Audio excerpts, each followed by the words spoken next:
Maka di sini ada gambaran pada kita yang pertama, kalau antum sedang dibimbing oleh Allah menuju kedudukan yang tinggi, maka sadarlah teman-teman, saat yang bersamaan antum tidak akan sunyi dari rintangan-rintangan sekitaran. Catat itu baik-baik. Anda kedudukan biasa, naik luar biasa, maka hambatannya itu akan semakin meningkat, tidak sama dengan sebelumnya. Anda orang kecil, diuji dengan ujian kecil. Anda orang menengah, diuji dengan ujian menengah. Anda kedudukan yang tinggi, maka akan diuji dengan kedudukan yang lebih tinggi lagi. Maaf, Allah tidak akan menguji dedaunan dengan angin yang menerpa akar. Pasti berbeda. Karena angin ketika kedudukan semakin tinggi, maka angin semakin kencang akan menerjangnya. Yuk kita turunkan, jenis ujiannya bisa 3. Bismillah. Tenang aja mas, ya. Antum lihat aja, tulis ya, biar saya ngapus, insyaallah.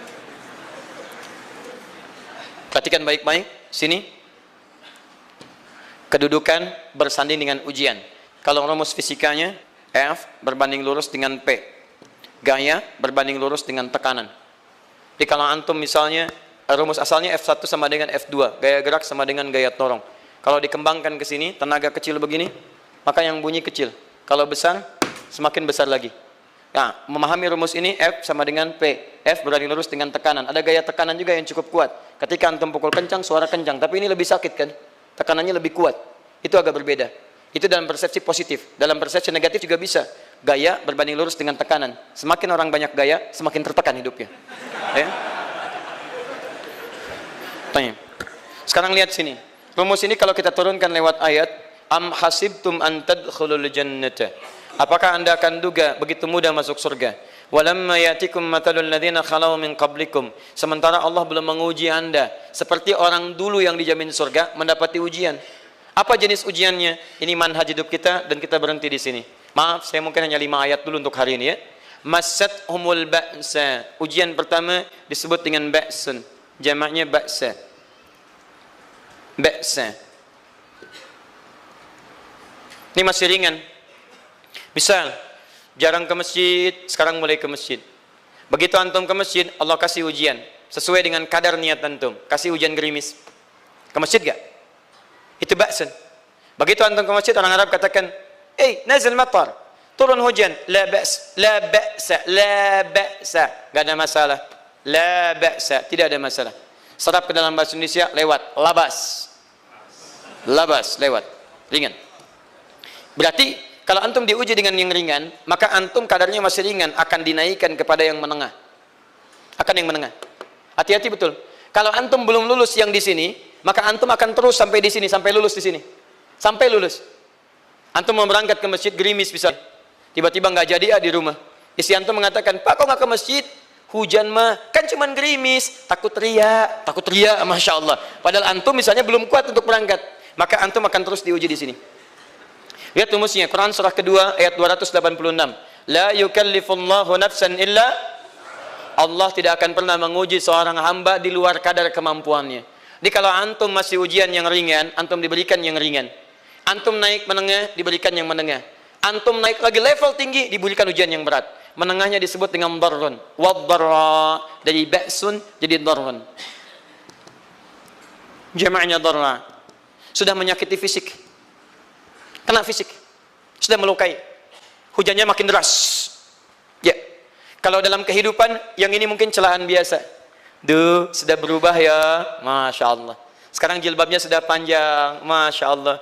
Duh, semakin panjang ya. Nyaingin Batman ya. Masya Allah. Udah banyak. Begitu sudah mulai pakai cadar, ninja. Oh, Masya Allah. Darra. Sudah nggak enak ke fisik. Darrun. Darrun. Lihat rumusnya ya. Lihat rumusnya baik-baik. Ini lebih menenangkan pada jiwa. Ketika Anda dalam level-level seperti ini artinya Allah sedang menaikkan iman Anda dalam level yang lebih tinggi lagi.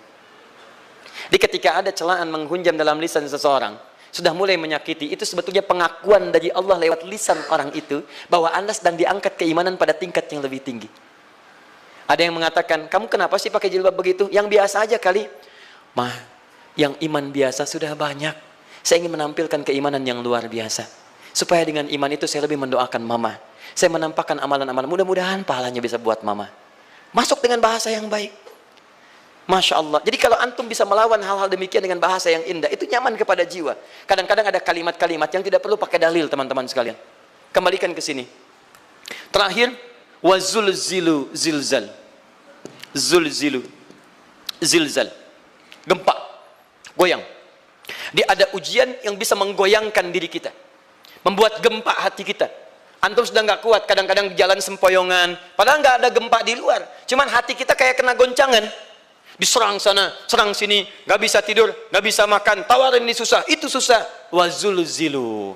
Bahkan hatta yaqula Rasulullah walladzina amanu ma'ahu mata nasrullah. Sampai-sampai Rasul SAW, bahkan orang-orang beriman, bahkan yang setelahnya bisa mengatakan, kapan ini berakhir? Akan tiba masa Anda mengalami satu situasi sampai Anda mengatakan, kapan berakhirnya yang seperti ini? Serang, serang, serang. Perhatikan, jika Anda berada pada level ini, saya ucapkan selamat kepada Anda. Karena Anda akan diangkat pada kedudukan yang tertinggi di antara sekian ujian yang ada. Zuzan. Artinya Allah akan naikkan Anda pada derajat yang tinggi. Karena hukum ujian tadi, la yukallifullahu nafsan illa wus'aha. Allah nggak akan menguji seorang hamba di luar batas kemampuannya. Jadi kalau Anda sudah dipandang oleh Allah siap menerima yang ini, maka Anda akan diberikan zilzal. Kalau Anda nggak mampu, Anda hanya akan diberikan darra atau ba'sun. Dimohon maaf, kalau di antara jamaah yang hadir saat ini, Anda merasa sedang punya masalah yang berat, membuat hati Anda goyah, saya ucapkan pada Anda, dari sekian hamba Allah yang ada di muka bumi, cuman Anda yang diberikan itu. Artinya Allah akan mengangkat derajat Anda. Ayo bahagia. Dan yakinlah, bukan orang lain yang dititipkan, Anda yang diberikan. Allah percaya pada Anda, kenapa Anda tidak yakin? Bukan orang lain. Jadi mustahil Allah memberikan ujian berat kalau Anda nggak sanggup. Karena cuma Anda yang sanggup, Anda yang dikasih. Makanya jangan mengeluh. Jangan katakan, ya Allah, kenapa saya, Allah? Why me? Kata Allah, why not? Kamu yang bisa. Yang lain tidak. Dan tanpa harus Anda menuliskan status. Memang cuma saya yang sanggup. Oh, Masya Allah. Gak usah. Sadari. Kalau bukan sayang, Allah itu punya sifat adil. Nggak mungkin menukar sesuatu di luar kadarnya. Antum tahu cicak? Halo? Jangan katakan wallahu alam, cicak. Cicak, baik. Bagaimana aktivitasnya? Merayap. Di mana? Dinding. Apa makanannya? Nyamuk. Nyamuk bagaimana aktivitasnya? Terbang. Pertanyaan saya, di mana keadilan Allah menjadikan makhluk yang merayap makanannya terbang? Kalau nyamuk masuk kategori pertama tadi, pintar dan tahu dirinya pintar, jadi mainan cicak. Cicak, ayo tangkap. Cicaknya cuma merayap, dianya terbang. Beruntungnya nggak ada nyamuk yang jenius.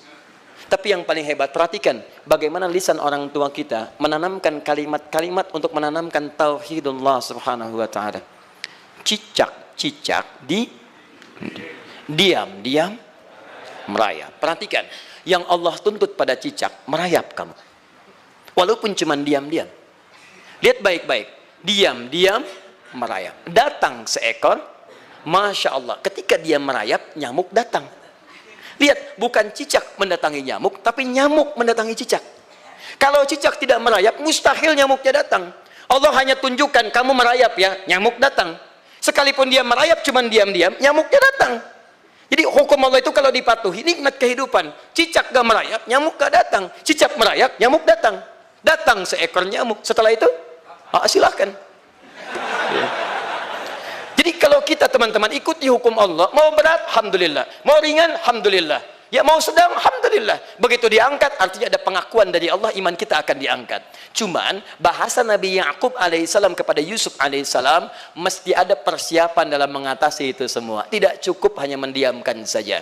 Maka kata Nabi Ya'qub, jangan kisahkan dulu. Bikin dulu pemetaan-pemetaan untuk mudah mengatasi itu semua. Ini poinnya. Anda harus punya rencana.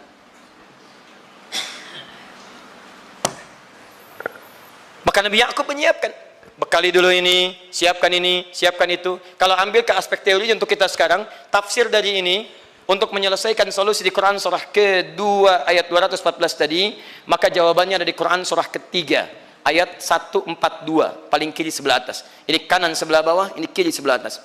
Dan awal ayatnya dibuka dengan kalimat yang sama. Perhatikan, Al-Baqarah ayat 214 kalimatnya menggunakan am hasibtum an tadkhulul jannah. Ali Imran 142 am hasibtum an tadkhulul jannah.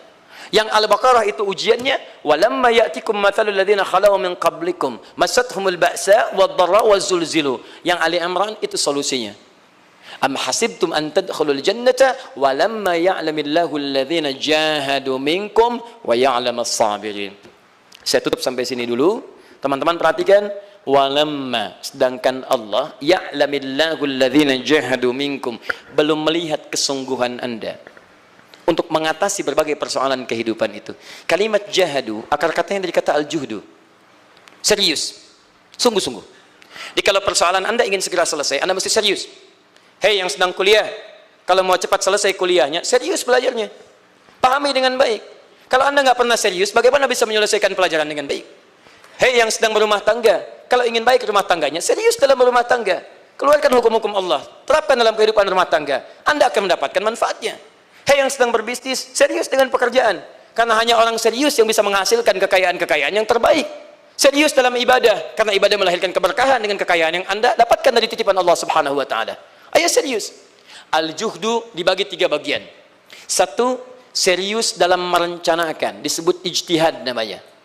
Bikin rencana. Misal, maaf, tadi dalam keluarga, kalau diambil kedudukan Yusuf alaihissalam, antum tempatkan itu pada porsi pertama sebagai target. Misal, Yusuf diberikan kedudukan oleh Allah. Bagaimana anak saya punya kedudukan walaupun tidak sama dengan Yusuf alaihissalam? Cari, rencanakan, buat pemetaan. Di masa depan anak saya mesti punya kedudukan. Apa? Kalau dalam kedokteran, kedudukan dokter yang terbaik. Kalau dalam bisnis, pengusaha yang terbaik. Misal, kalau dalam pemerintahan, jangan tanggung-tanggung, jadi presiden, jadi itu. Anda turunkan kemudian pendidikannya dari situ. Ijtihad direncanakan. Masuknya lewat sini, lewat sini, lewat sini, lewat sini. Seperti kemudian, maaf, Hannah dengan Imran rahimahumullah merencanakan hasil yang terbaik untuk Maryam, bahkan sejak dalam kandungan. Quran surah ketiga Ali Imran dari ayat 35 sampai 37. Paling kiri pertengahan sampai bawah. Idz qalat imra'atu Imran, Rabbi inni nazartu, bahkan nazar. Nazartu ma fi batni muharrara, saya bernazar anak saya yang lahir ini akan punya kedudukan dekat dengan Allah Subhanahu wa taala. Di sejak bayi direncanakan. Mau jadi apa? Setelah itu apa? Jihad. Jihad itu kesungguhan dalam mempraktekkan, mengaktualisasikan konsep yang sudah dibuat. Jangan sampai cuma berdoa tapi doanya tidak disandingkan dengan ikhtiar, nggak nyambung. Makanya ketika lahir ada jihad, jihad dengan doa. Falamma wada'at saqalat rabbi inni wada'tuha untha, ayat 36-nya. Wallahu a'lamu bima wada'at wa laysa dzakaru kal untha. Lihat, wa inni sammaituha Maryam wa inni u'idzuha bika wa dzurriyyataha minasyaitonir rajim. Doa. Setelah berdoa apa? Teruskan. Bagian akhirnya ayat 37-nya. Maaf teman-teman, tidak cukup dengan doa. Karena Maryam masih dekat dengan Allah, punya kedudukan, dia mesti dirawat oleh orang yang paling saleh. Cari Nabi Zakaria, orang saleh. Mesti merawat. Tempatnya masih netral dari keburukan, bikin mihrab. Jadi tempat dibuatkan, orang soleh merawat, doa dipanjatkan, doa berbanding lurus dengan ikhtiar. Apa yang terjadi? Ayat 37-nya. Fataqabbalaha rabbuha biqabulin hasanin wa ambataha nabatan hasana. Maka Allah Subhanahu wa taala menerima usaha orang tua ini. Doanya diterima, ikhtiarnya diterima. Jadi kalau antum mengambil ayat tadi, diterapkan dalam kehidupan, rencanakan teman-teman sekalian. Anak mau sekolah di mana? Mau jadi apa? Turunkan ke bawahnya. Oh, dia mau jadi dokter, dokter yang hafal Quran, turunkan. Pendidikannya di sini, di sini, di sini, di sini sampai paling kecilnya. Siapa gurunya yang dekat dengan Allah? Sekolahnya yang menjauhkan dari hal-hal keburukan, sampai satpamnya soleh, securitynya soleh, koperasinya orang-orang soleh, gurunya orang-orang soleh. Hadirkan. Kalau ikhtiarnya sudah nyambung dengan doa, maka fataqabbalallah, qabbalallah. Taqabbalaha rabbuha. Diterima Maryam, antum diterima. Di kadang-kadang yang nggak nyambung nih begini, doanya nggak nyambung dengan ikhtiar, itu masalahnya. Ya Allah mohon ya Rabb, jadikan anak saya rajin sholat, hafal Al-Quran, tapi ditempatkan di sekolah yang tidak pernah mengajarkan sholat, nggak nyambung. Ditempatkan di tempat yang tidak pernah mengajarkan Quran, tidak nyambung. Nggak ada kesamaan di situ. Maka Nabi Ya'qub alaihissalam memberikan gambaran kepada anaknya, nak, kamu akan punya kedudukan begini, hati-hati, setiap ada kedudukan akan ada rintangan, kamu harus punya rencana untuk merencanakan solusi-solusi terbaik untuk itu. Kemudian yang terakhir, ini yang paling hebat, mujahadah, perjuangan melawan emosi. Karena tidak sedikit tantangan itu, maaf, yang berat itu bukan menghadapi fisiknya, tapi menghadapi diri kita sendiri. Mau ke masjid, malas, itu yang susah dihadapi dibandingkan dengan hujan. Hujan ada payung, malas mau pakai apa? Maaf, menurun, semangat turun, malas datang, kecewa datang, pesimis datang, lawan, namanya mujahadah. Gabungkan ketiganya, isi dengan sabar. Wa ya'lamas sabirin. Manhaj itulah yang diberikan kepada Yusuf, sehingga Yusuf nanti mengalami tahapan-tahapan kehidupan sampai dengan beliau mencapai puncak tertinggi, disebut kemudian menjadi Al-Aziz, dan disitulah kemudian terbukti mimpinya setelah 40 tahun atau 80 tahun disebutkan dalam satu riwayat, maka terbuktilah mimpi ini punya kedudukan, bapak ibunya beserta saudara-saudaranya sujud di hadapan Yusuf alaihissalam. Teman-teman, ini baru 5% dari pengajaran yang ada di surah Yusuf. Masih banyak hal yang lainnya. Bagaimana ketika mohon maaf bertemu dengan saudaranya. Saya kasih bocoran sedikit. 10 orang rapat di satu tempat untuk mencelakai Yusuf. Setelah mereka menyimpulkan bapaknya itu lebih perhatian kepada Yusuf. La Yusuf wa ahabbu ilaina. Yusuf itu lebih dicintai dibandingkan kita pada diri bapak kita. Bapak kita salah nih. Bapak kita salah. Masya Allah. Bapak kita sesat nih. Ya, inna abana la fi dhalalim mubin. Bapak kita sesat banget nih. Salah bapak nih. Ya harusnya kita yang dicintai, kita lebih kuat. Wa nahnu usbah, kita lebih hebat dibanding dia. Rapat teman-teman. Yang hebat begini, 10 orang rapat. Diajukan usulan untuk membunuh Yusuf. Saya mau tanya pada antum, kalau 10 orang rapat, 9 mengusulkan A, 1 mengusulkan B. Kira-kira yang diterima secara quorum 9 atau 1? 9. Ini bisa tertukar. Tertukar. Pembunuhan diusulkan, 9 orang condong. 1 orang mengusulkan, la taqtulu Yusuf, jangan bunuh Yusuf. Alqihi fi ghayabatil jubbi, yaltaqithu ba'd as-sayyarah. Cukup lemparkan dia ke tempat gelap. Kemudian di tempat itu akan lewat para kafilah, dia diambil dan menjauh dari kita. Yang penting kan Yusufnya nggak ada, supaya dosa kita nggak berat-berat amat. Yusufnya ambil, itu kan tujuan kita. Lihat baik-baik. Biasanya setan kalau sedang melakukan sesuatu itu nggak akan nanggung. Nodong bisa pembunuhan. Lempar bisa perampokan. Tapi ini yang aneh, kenapa 9 orang yang untuk membunuh itu tiba-tiba belok menyepakati rencana yang pertama? Yang 1 orang. 9 orang, 10 orang rapat, 9 punya A. Tiba-tiba yang 9 berpindah kepada yang B yang cuma 1 orang. Kenapa bisa terjadi? Ada rahasia di situ. Kapan rahasianya? Kapan-kapan kita bahas.